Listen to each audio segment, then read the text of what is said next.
Greetings.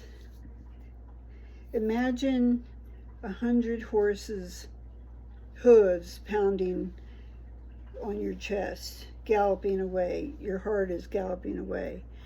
Cars are racing as your thoughts race and race and race and race and race, and you can't stop your thoughts.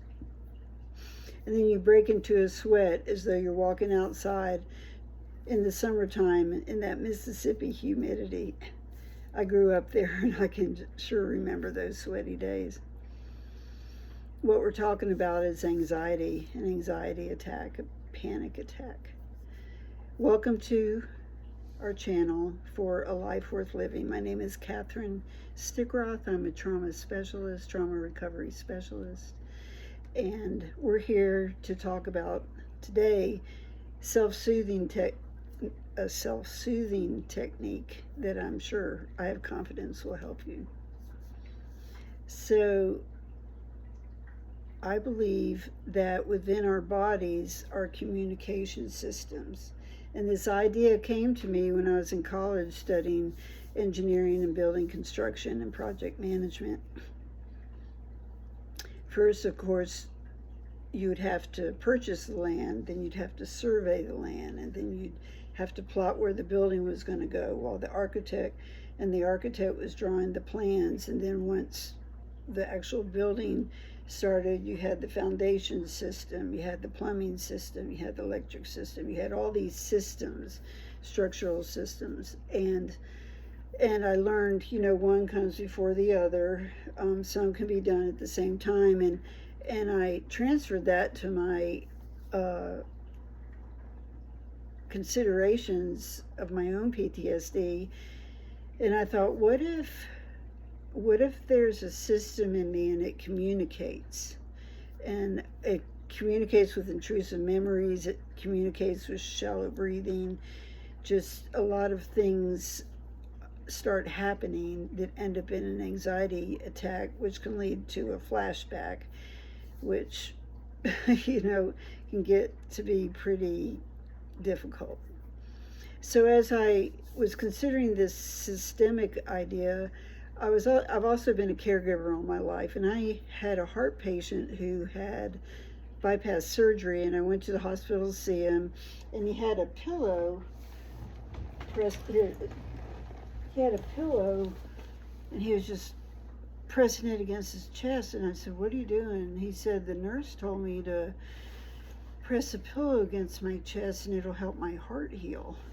And I thought about that years later I thought about that, and I was like, what if the heart organ is actually grieving the heart surgery, the intrusion of what that surgery entailed? And then I thought about anxiety, and I was like, there's a communication thing going on that makes my heart race. So then, in some more of my studying, I found out about Takotsubo syndrome, Takotsubo syndrome, which is a heart condition discovered by a Japanese doctor. It's also called broken heart syndrome. And I'm sure some of us have heard of like a couple that's been married 60, 70 years. One of them passes away, and within the year, the next one passes away. And that would be broken heart syndrome. Or a mother loses a child and then she passes away from a broken heart. It doesn't always have to be life-threatening if it's diagnosed properly, because then you start looking at the stressors and help the person with grief counseling and things like that. But anyway, there's Takotsubo syndrome, which again, to me, talks about the grieving heart. So I was thinking, I said, okay, this is what I'm going to try. And I started out with a pillow, but then you can always use your imagination. Then I started using a squishmallow. I thought this was a ladybug at first, but it might be a spaceship. So I don't know. But anyway, I press that against my heart. And rocking back and forth is also a comforting, self-soothing thing. And then, but then I also got a big one. This is a grizzly bear named Stokely. Oh, and it is so comforting to just feel that hug, like a bear hug, and just rock back and forth. And then you also start going, make a shush sound.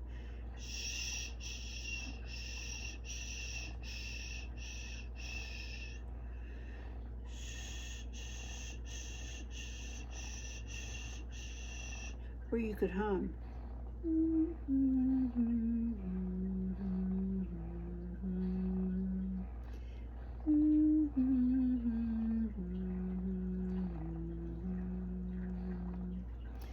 Now sometimes,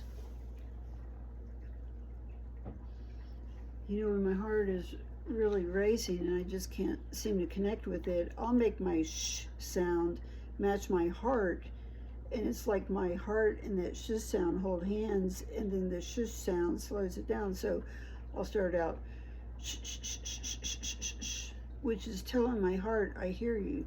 So sh, sh, sh, sh, sh, sh, sh. And then you start slowing down, sh, sh, sh, sh, sh, sh, which is telling the heart you can slow down. So sh, sh, sh, sh, sh.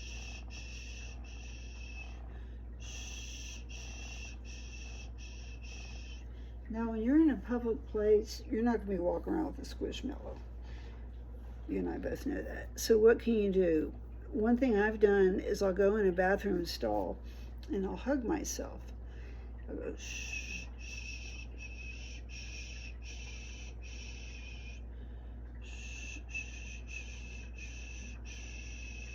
and I'm just really focused on my heart, and I don't say the words slow down or calm down. I just because for me it responded more to the shush sound or the humming than the words. And then another thing is you can just go like this.